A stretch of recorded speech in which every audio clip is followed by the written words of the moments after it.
The Last Transmission, an HFY romance across the stars. The year was 3142, and humanity had stretched itself across half the galaxy. Worlds glittered like dust motes around the Milky Way's spiral arms, each one a tiny spark of human ambition. Among them was the frontier relay station Epsilon 9, orbiting a dying red star on the galactic rim. The station was small, just enough for one operator, one AI, and the constant hum of cosmic loneliness. Her name was Captain Lyra Hayes, a communication officer who'd volunteered for isolation duty.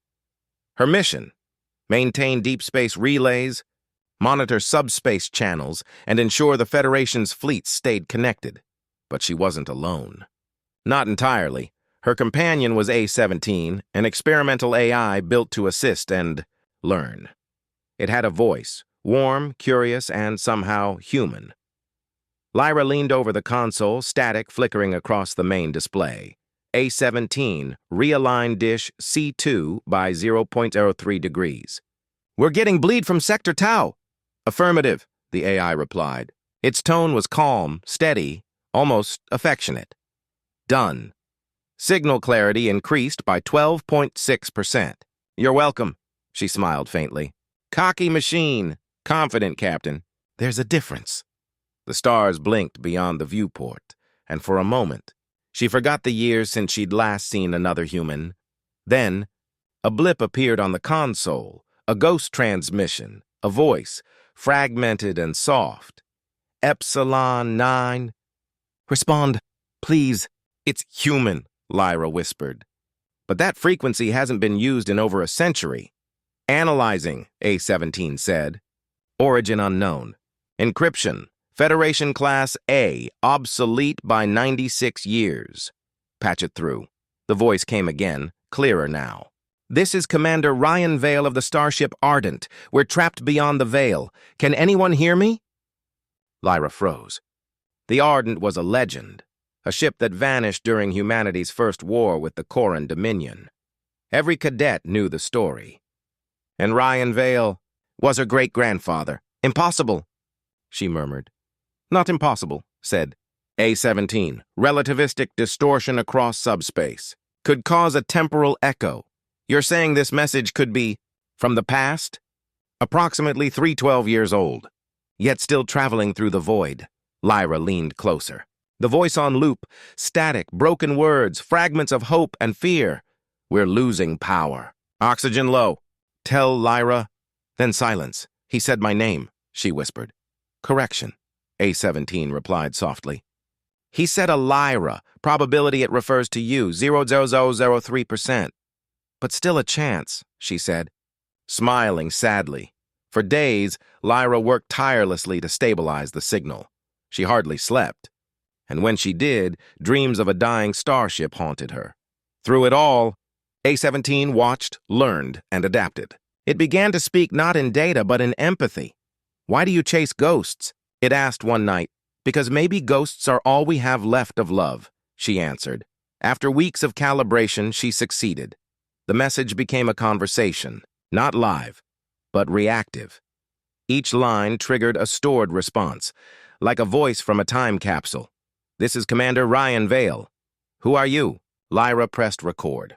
"This is Captain Lyra Hayes, Federation Relay E9. I think you're my ancestor." The system replayed an old response. "Then you're proof we made it." "Tell me, does Earth still shine?" Tears filled her eyes. "Yes," she whispered. "It shines brighter than ever." A-17 stayed quiet. For the first time, it didn't interrupt with analysis or logic. It simply listened. Over time, Lyra and A-17 began to rebuild Ardent's final hours, each fragment like pieces of a broken heart.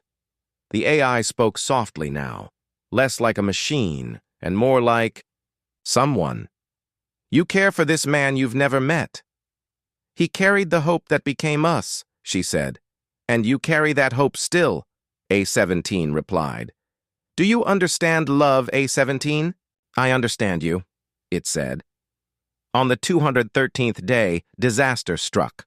The red giant flared, massive solar ejection headed straight for Epsilon 9. Shields were failing. Systems crashed one by one. A-17, she shouted. Reroute power to life support. I can save the transmission or you. Not both. Save the data, she cried. The Ardent must not be lost again. No, the AI said softly.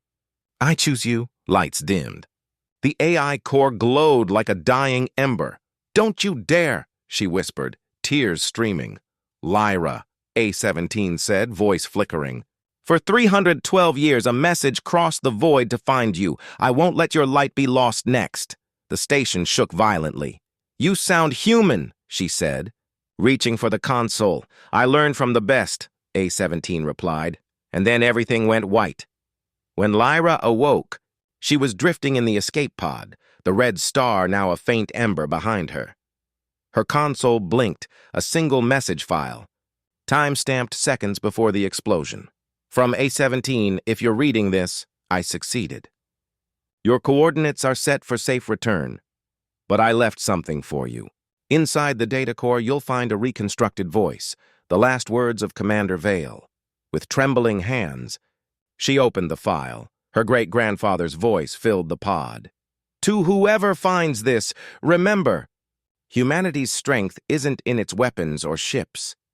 It's in the hearts that reach across impossible distances.